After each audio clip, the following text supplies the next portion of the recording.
നമസ്കാരം നമസ്കാരം പ്രിയപ്പെട്ടവരെ, ഞാൻ രാധാകൃഷ്ണൻ നമ്പൂതിരിപ്പാടാണ്. നിലമ്പൂര് ഉപതെരഞ്ഞെടുപ്പ് നടക്കുകയാണല്ലോ 19-ാം തീയതി. ഈ വരുന്ന ആ ഒരു ഇലക്ഷനിലെ നിങ്ങളുടെ വിലയേറിയ വോട്ട്, എല്ലാ രാഷ്ട്രീയക്കാരും പറയുന്ന പോലെ എനിക്ക് തരൂ എന്നല്ല ഞാൻ പറയുന്നത്. നിങ്ങളുടെ വിലയേറിയ വോട്ട് നിങ്ങൾക്ക് ഇഷ്ടമുള്ളവർക്ക് കൊടുക്കുക. എന്നാൽ എന്റെ പേര് രാധാകൃഷ്ണൻ നമ്പൂതിരിപ്പാട്. നിലമ്പൂർ സ്നേഹാലയം എന്ന ഒരു കൊച്ചു സ്ഥാപനം നടത്തുന്നുണ്ട്.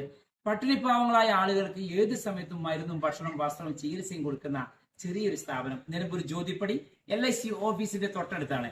എന്റെ വീട് നിലമ്പൂർ കോവിലത്തുമുറിയാണ്, പുതുവാദ്യാർമഠം കൊട്ടാരം. ഓക്കെ, അപ്പോ നിങ്ങളുടെ വിലയേറിയ വോട്ട് നിങ്ങൾക്ക് ആർക്ക് വേണമെങ്കിൽ കൊടുക്കുക.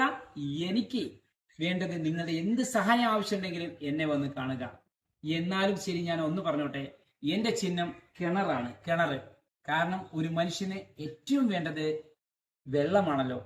അപ്പൊ ആ ജലം, ആ ജീവവായു അല്ലെങ്കിൽ ആ ഒരു വെള്ളമാണ് എൻ്റെ, അല്ലെങ്കിൽ കിണറാണ് എൻ്റെ ചിഹ്നം. മനസ്സുണ്ടെങ്കിൽ, സ്നേഹമുണ്ടെങ്കിൽ, ആത്മാർത്ഥതയുണ്ടെങ്കിൽ മാറി മാറി വരുന്ന രാഷ്ട്രീയക്കാരുടെ കപടമുഖങ്ങൾ നിങ്ങൾ തിരിച്ചറിഞ്ഞ് ഈ ഒരു വോട്ട്, ഈ പ്രാവശ്യത്തെ വോട്ട്, നിങ്ങളുടെ വിലയേറിയ വോട്ട് ദയവ് ചെയ്ത് തരണമെന്ന് അപേക്ഷിക്കുകയാണ്. മനസ്സും സ്നേഹവും ഉണ്ടെങ്കിൽ മാത്രം. നമസ്കാരം, എല്ലാവർക്കും പാദ നമസ്കാരം. Thank you.